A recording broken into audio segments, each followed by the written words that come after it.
Muy bien, buenas noches de nuevo. Doy gracias al Señor por este espacio que Él nos regala para aprender más acerca de su palabra. Hemos venido estudiando ya por varias clases acerca de la importancia del liderazgo, ¿no? Y hemos definido, en primer lugar, qué es el liderazgo y también hicimos como una contraposición entre el liderazgo espiritual y el liderazgo, digámoslo, a nivel social que se maneja, ¿no? Y vimos que el énfasis está en el servicio. Así como Jesús vino a servir y a dar su vida por nosotros, también nosotros, por tanto, debemos dar nuestra vida al servicio del Señor. Vamos entonces a orar para dar comienzo a la clase del día de hoy. Amado Padre, queremos agradecerte por tu bondad y tu amor para con nosotros durante la jornada del día de hoy. Gracias por permitirnos encontrarnos para continuar meditando, reflexionando y también siendo desafiados a servir en amor. Te rogamos que el Espíritu Santo nos produzca ese amor, esa pasión para dar nuestra vida también a la causa tuya. Te agradecemos por las personas que nos van a ver, por las personas que por razones de fuerza mayor hoy no pueden estar con nosotros. Te entregamos, Señor, este tiempo y te rogamos para que sea de edificación para nuestras vidas. Te lo rogamos en el nombre del Señor Jesucristo. Amén y amén. Bueno. El tema que hoy queremos abordar, ya como hablé la vez pasada, entrando en aspectos más prácticos, ¿cierto? Y hoy queremos hablar de un tema que considero es muy relevante para entender también el liderazgo y es el tema del éxito. Generalmente escuchamos que la palabra éxito está asociada al liderazgo. O sea, ser líder es tener éxito. Eh, ¿Cómo saber que somos buenos líderes? Porque tenemos éxito. Entonces, hay una vinculación y el problema es que el éxito se entiende más por resultados que a veces se esperan o se quieren obtener y no realmente por un crecimiento integral que se esté dando de la mano del Señor, que es el que sostiene y el que dirige todos estos procesos. Entonces, hoy vamos a abordar este tema y antes de empezar a desarrollarlo, quiero leer, invitarles si tienen a la mano sus Biblias al libro de Oseas en el Antiguo Testamento, el profeta Oseas. El capítulo 13 y vamos a leer los versículos 5 y 6. Estoy usando la versión Reina Valera contemporánea, Oseas 13, 5 y 6.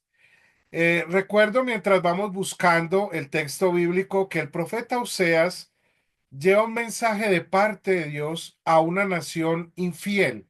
Dios acusa a su pueblo de infidelidad, de ser un pueblo infiel, un pueblo que se olvida de él, se olvida de vivir precisamente en el pacto. Y por esa razón vamos a escuchar lo que el Señor dice por medio de Oseas a este pueblo. Oseas 13, versículos 5 y 6.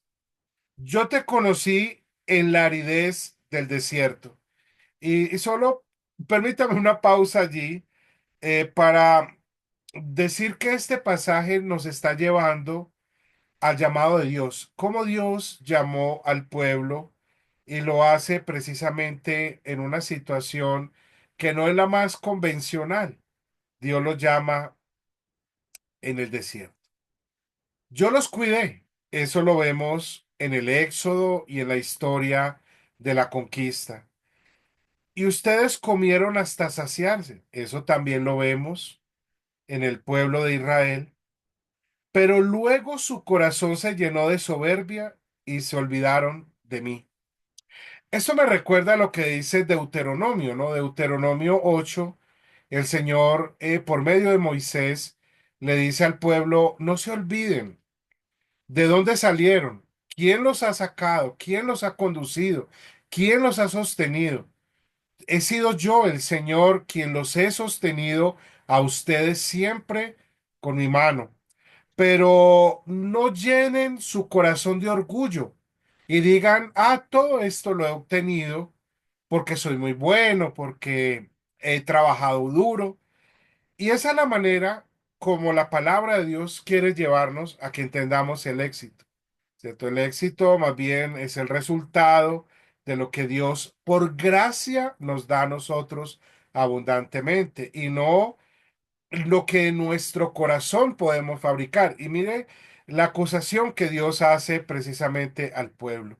Ustedes comieron, se saciaron, tuvieron todo, recuerdan la columna de nube que los guiaba, la columna de fuego en la noche, cómo el Señor hizo brotar agua de la peña, cómo el Señor envió maná, codornices, etcétera. Y todos esos milagros que Dios hizo en ellos no producieron nada bueno en el corazón de ellos, sino todo lo contrario. Ellos se sintieron soberbios y se olvidaron del Señor. Entonces, ese es un riesgo que siempre puede ocurrir en el liderazgo.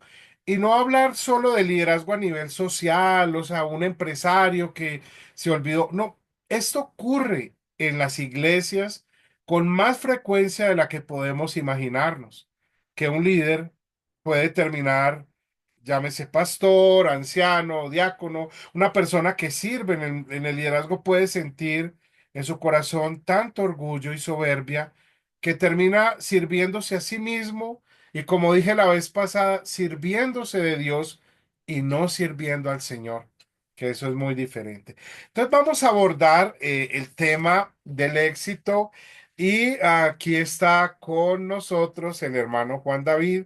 Entonces, hermano, puede por favor activar su micrófono y vamos a hablar precisamente de ese principio que es tan importante, cómo podemos ver el éxito, cómo lo podemos asumir, pero también cómo debemos tener un equilibrio sano para que nos permita de alguna manera siempre darle por una parte la gloria a Dios, pero también reconocer que todo lo que entre comillas logramos viene del Señor y no de nosotros.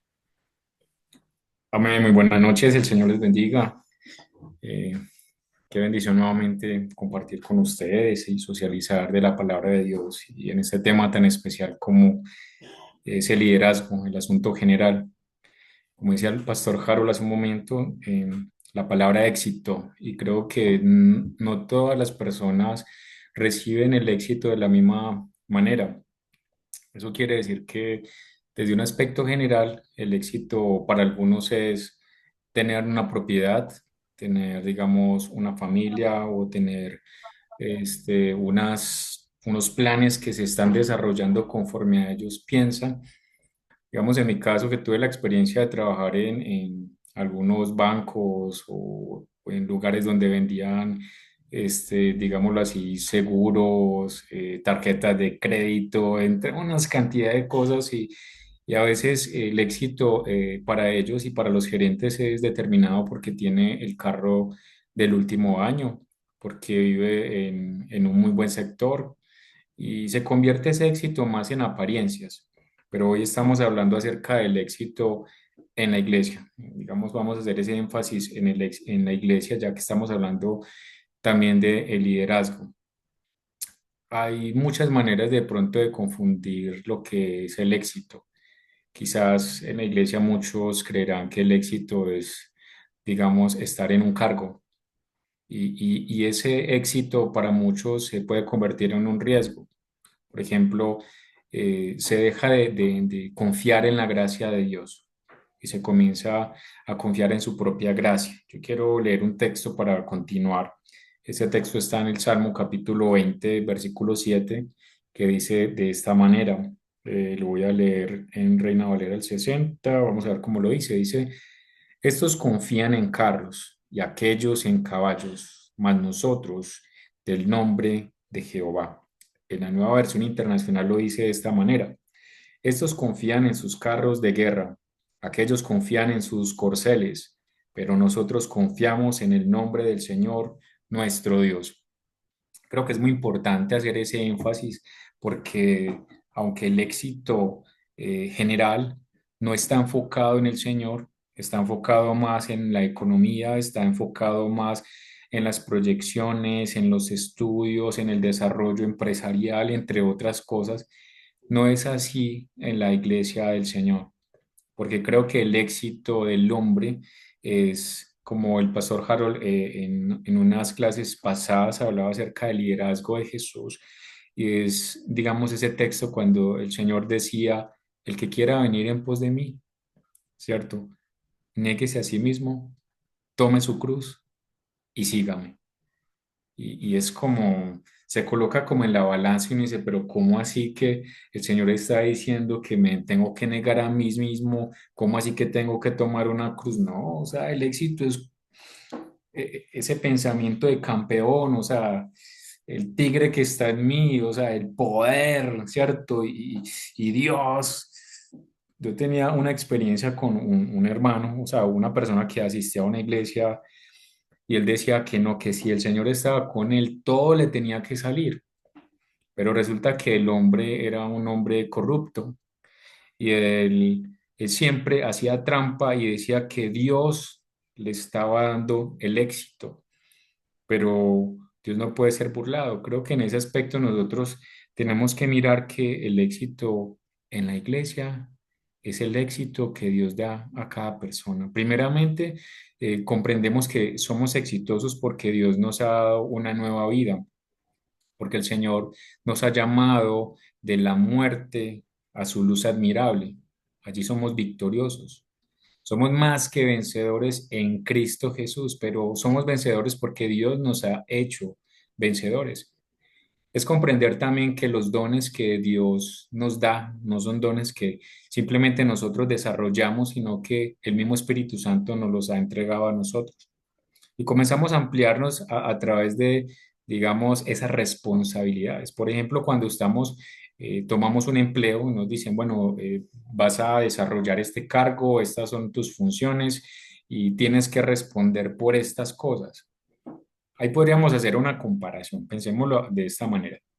Resulta que el jefe es Dios, el que nos dio a nosotros, digamos, las responsabilidades es el mismo Espíritu Santo.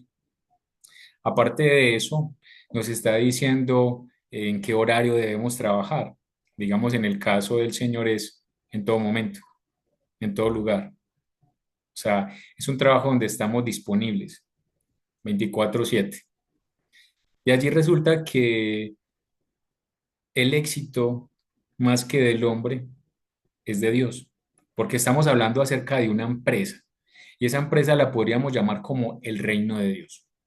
Hay un llamado en la escritura que nos dice, buscad primeramente el reino de Dios y su justicia y las demás cosas serán añadidas. Entonces, cuando nos ponemos desde ese punto de qué es lo más importante en nuestras vidas y nosotros vamos a la centralidad y es buscar el reino de Dios y su justicia. Resulta que el mismo Dios que nos está llamando para que busquemos su reino, nos está dando unos talentos, ya nos ha hecho exitosos. Y creo que el éxito no se debe confundir en el aspecto de cómo hacemos las cosas o cuál es la intención que nosotros tenemos para hacerlas. Por ejemplo, yo recuerdo una mujer, voy a tomar muchas ilustraciones, estaba en cierta iglesia, ella recibía a las personas que iban llegando, muchas veces les decía muy buenas noches o muy buenos días y bien pueda pase, le buscaba una silla y lo sentaba.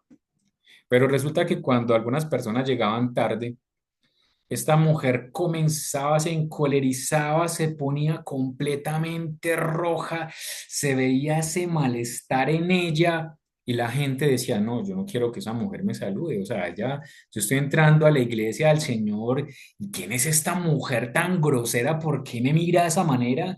Es que parece endemoniada. Y es tan curioso que uno veía que estas personas tenían razón. Uno veía a esta mujer y esa mujer estaba encolerizada. Allí es donde nosotros pensábamos, Dios le había llamado, le había dado un cargo, estaba respondiendo a ese cargo, pero ¿de qué manera lo estaba haciendo? Creo que no lo estaba haciendo de la manera idónea para la cual el Señor le llamó. Allí como podríamos decir que nosotros nos estábamos entregando los unos a los otros. ¿O cómo podríamos decir que nos estábamos amando los unos a los otros cuando la forma de esta mujer de recibir era completamente arbitraria? Yo creo que nosotros no, pues empresas generales, un casino, yo creo que un casino están allá esperando, pensando en el dinero que tienes en tu bolsillo y están diciendo, uy, no, bienvenido, ¿quieres tomar algo? Bien pueda, siéntate y es la mejor atención, pero porque el éxito para ellos es llegar al bolsillo de su cliente y recibir de ellos una paga. Pero en el caso de la iglesia hay mucha confusión porque, primero, sabemos que Dios es el jefe, ¿cierto? Y como Dios es el jefe, Dios es el que paga. La cuestión es, ¿cómo estamos nosotros acercándonos al pueblo de Dios, a los hijos de Dios? Y esa es como una forma de entrar y hablar acerca del éxito. Creo que el éxito de nuestras iglesias muchas veces está demarcado y está, digamos, confundido, porque a veces la iglesia se puede convertir en una institución donde no se está viendo la gracia de Dios. Creo que primero, para que se vea la gracia de Dios, esa gracia debe estar siendo formada en nosotros, debe estarse moviendo en nosotros, a través de nosotros, pero es algo del Espíritu Santo. Cuando muchas veces queremos caminar en esta empresa de forma solitaria, solos o con malas intenciones, creo que los resultados son garrafales, son completamente dañinos. Entonces, inicialmente como que quería hablar acerca de esa parte, de esa distorsión que hay en muchas personas acerca de ese liderazgo y de lo que muchos creen que es el éxito. Y quizás nosotros dentro de la iglesia local podemos aún ser de mal testimonio en ese aspecto. Quizás muchos han dicho, no, es que ese pastor, no, es que ese diácono, no, es que esa hermanita como es de chismosa, no, es que... Y creo que el asunto o el problema que se tiene en muchas iglesias locales es que se está trayendo el éxito general, digamos, que no es de la Biblia, que no es de la iglesia y se quiere meter. Digamos, tu mejor ser hoy. Hay autores que hablan acerca de tu yo interior, de que si tú lo quieres, tú lo puedes lograr y el éxito es en que te realices como persona tú mismo, en que realices a las personas que están a tu alrededor. Pero en el Evangelio no es así. El pastor ya lo había dicho también. El que quiera ser mayor, hágase el menor. Y vemos a Jesús con una toalla, estoy parafraseando, tomando a los discípulos postrado, limpiándole los pies. Ese no es el liderazgo que el mundo enseña. Si yo soy gerente de una empresa, ¿cómo voy a recibir a mi empleado, al mensajero, y le voy a decir, venga, joven, siéntese acá que le voy a dar un tintico que quiere? ¿Cómo se siente? ¿Está cansadito de los pies? De acá le traje un balde con agua y sal, la agüita está calientica, y tibiecita para que se relaje. O sea, desde un aspecto general no lo vemos, pero en la iglesia sí debe ser.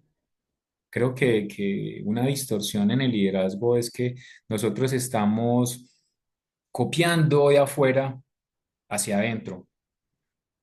Y en el aspecto también de que nosotros en vez de mostrar la gracia de Dios, lo que Dios ha hecho en nuestras vidas, estamos recibiendo más de afuera, cuando nosotros somos llamados a ir afuera y enseñar lo que hay adentro, lo que el Santo está orando en nosotros para que se transmita afuera y haya un cambio y ese liderazgo sea transformado como el reino de Dios.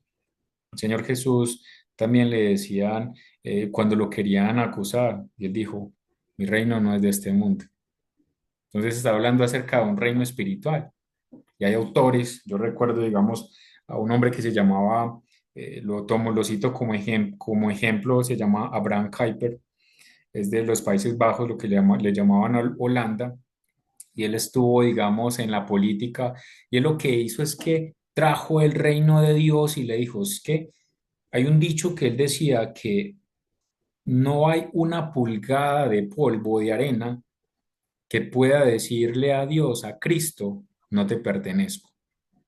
Entonces, si nosotros como iglesia vamos afuera y estamos pensando que todo es el reino de Dios, pasa como decía este hombre Abraham Kuyper, que lo que hizo fue que ese liderazgo que tenía en la iglesia se llevó aún hasta la política, a las casas, a los colegios.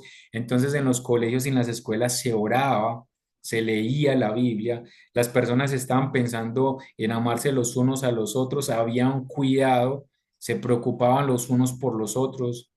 No podía haber alguien en la calle porque todas las personas buscaban cómo ayudarle. Y creo que ese es el modelo de Jesús.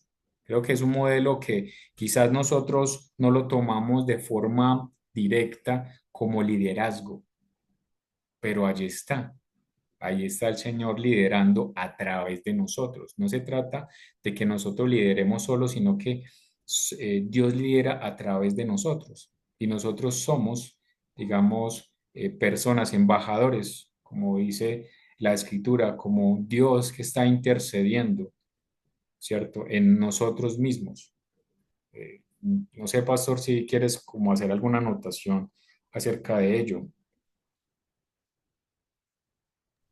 Gracias, hermano. Estaba pensando en el texto de Efesios, en el capítulo 4, donde precisamente Pablo, por una parte, destaca que es la iglesia como una unidad orgánica que crece, pero también con un liderazgo que sabe a qué ha sido llamado, cuál es su propósito, y una comunidad que también entiende por qué es parte de la iglesia y asume un liderazgo muy sano, ¿cierto?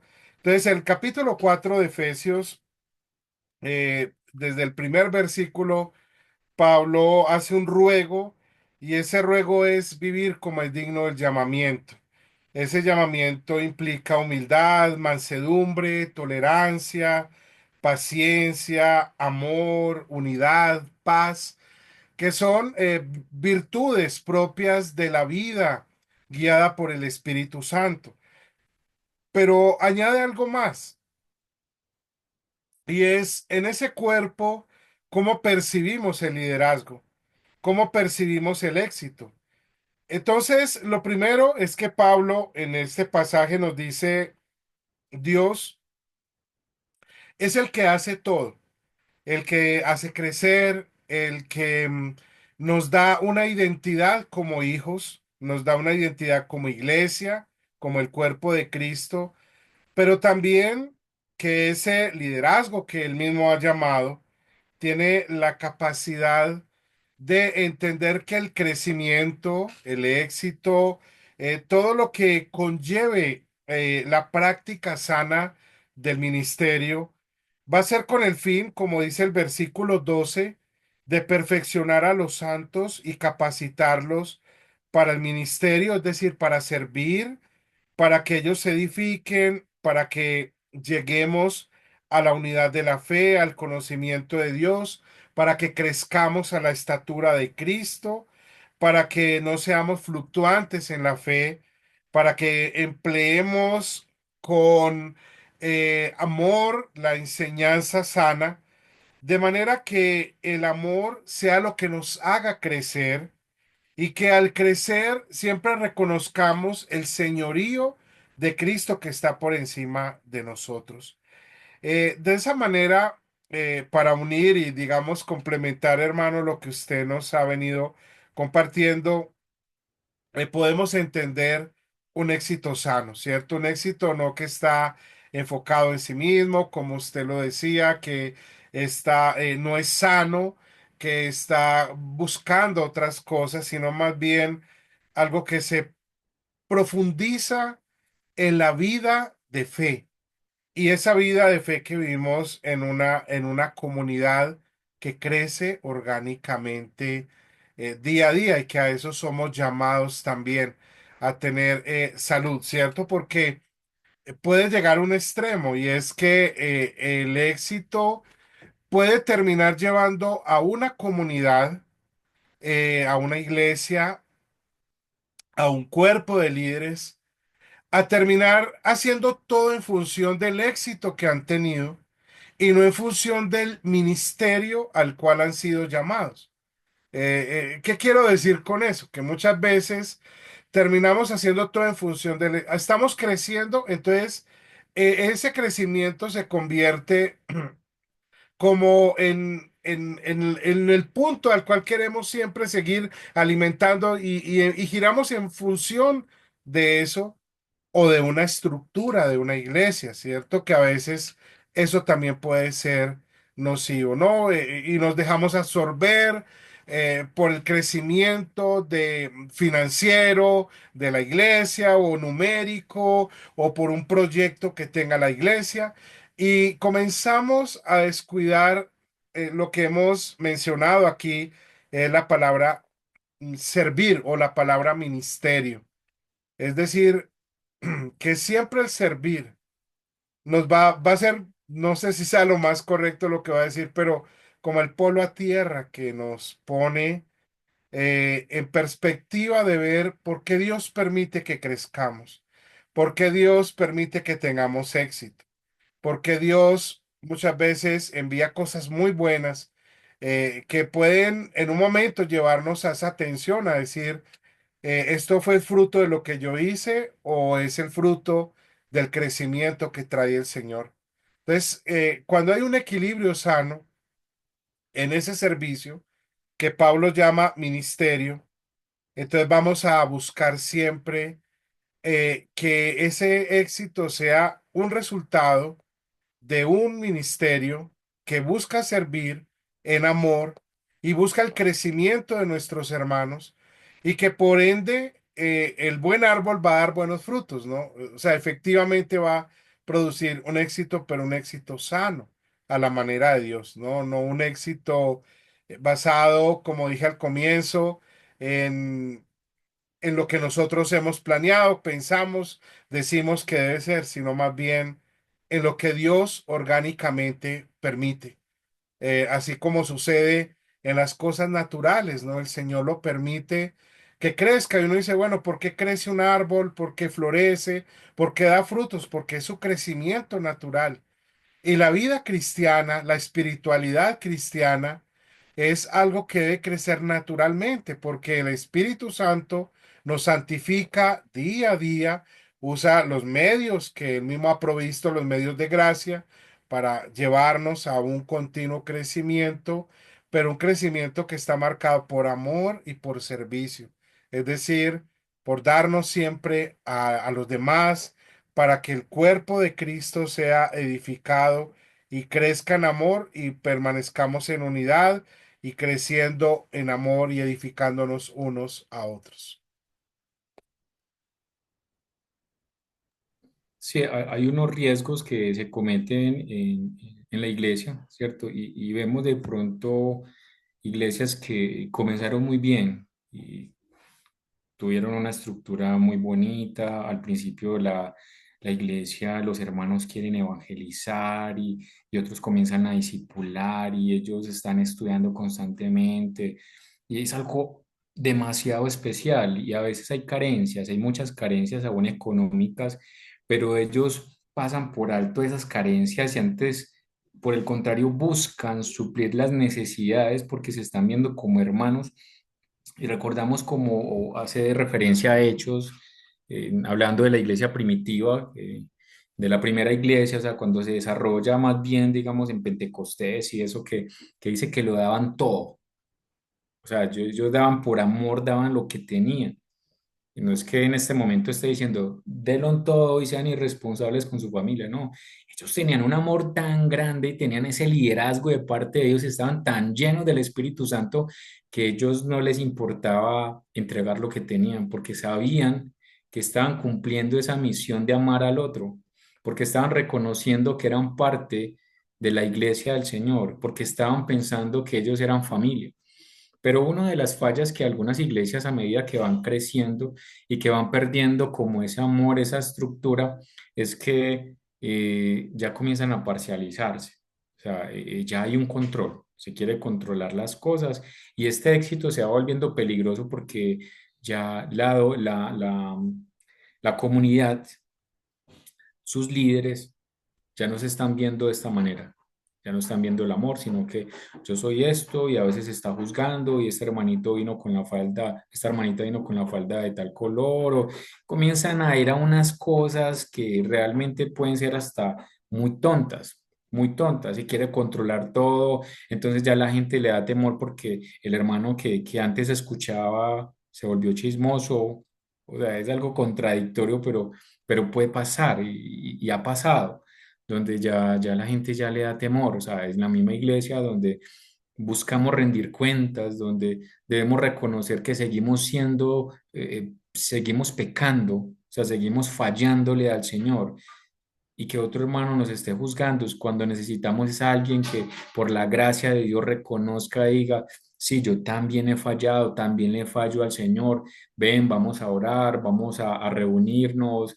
me cuentas cuando tengas esta debilidad, si tienes un problema, digamos, de alcohol, si estás a punto de tomar, llámame, hablamos, oramos. O sea, esa unidad se va perdiendo y eso no está bien, eso no está bien. Entonces la iglesia se va convirtiendo más como en una institución secular, pero realmente no lo es, porque la iglesia es del Señor. La escritura nos dice que es la novia de Cristo. O sea, es muy importante para el Señor. ¿Quién puede tocar la novia del Señor sin pasar por encima del Señor? Entonces nosotros como parte de esa iglesia del Señor somos llamados a nutrirnos los unos a los otros, a mostrar el reino de Dios, a mostrar el liderazgo de Jesucristo. Es que si somos cristianos es porque estamos siguiendo el modelo de Cristo. Y el modelo de Cristo, como hace un rato lo estábamos hablando, era que el Señor lavó los pies de los discípulos, los enviaba. El Señor nos está enviando a nosotros como sal, como luz, no como para que nosotros nos enseñoreemos de las personas, sino reconociendo que somos esclavos. Hay una, no sé, pastor, si recuerda cómo el término que se le llama, creo que era uperetas o hiperetas, que eran esos remadores que estaban en el barco en la parte de abajo y eran esclavos encadenados y ellos remaban y remaban y remaban y remaban, y eran esclavos y ellos no tenían paga y remaban. Y el apóstol Pablo decía, es que yo soy uno de esos. El apóstol Pablo pudo haber dicho, yo soy un apóstol a las naciones, yo soy un apóstol del más grande, yo soy un apóstol que más conocimiento tiene, que habla de más de 16 idiomas. Yo tengo, decía Josh McDowell que él tenía un doctor, que el primer doctorado que tuvo lo tuvo como a los 16 años. El mismo apóstol Pablo, y era una persona fabulosa, pero él seguía a Cristo y él por el contrario se refería a él como un dulus, como un esclavo, como un siervo de Jesucristo, como un esclavo remador que hacía lo que su amo le llamaba a hacer. Es decir, que nosotros como hijos de Dios, como líderes en la iglesia de Dios, con dones que son de Dios, que Dios nos da a nosotros, que están para el servicio de Dios a la iglesia, no tenemos el derecho de ponernos por encima del otro. Antes, por el contrario, nosotros tenemos la obligación de mostrar a Cristo en nosotros. Ay de mí, decía el apóstol Pablo, ay de mí si no predico el evangelio, ay de mí si nosotros no predicamos el evangelio, ay de mí si no somos de buen testimonio, ay de mí si nosotros no construimos en la iglesia, somos llamados a construir como hijos de Dios, como líderes, mas no a destruir. Dice el Señor también que quien no, digamos, recoge con él, desparrama. O sea, nosotros, es que increíble cómo tantas iglesias locales que se llaman iglesias del Señor están llenas en este momento de tanto desorden. Y es porque muchos quieren hacer lo que quieran y no están yendo a la fuente. Nosotros tenemos, digamos, la escritura creo que es la palabra del Señor y allí ella nos llama la manera como debemos vivir.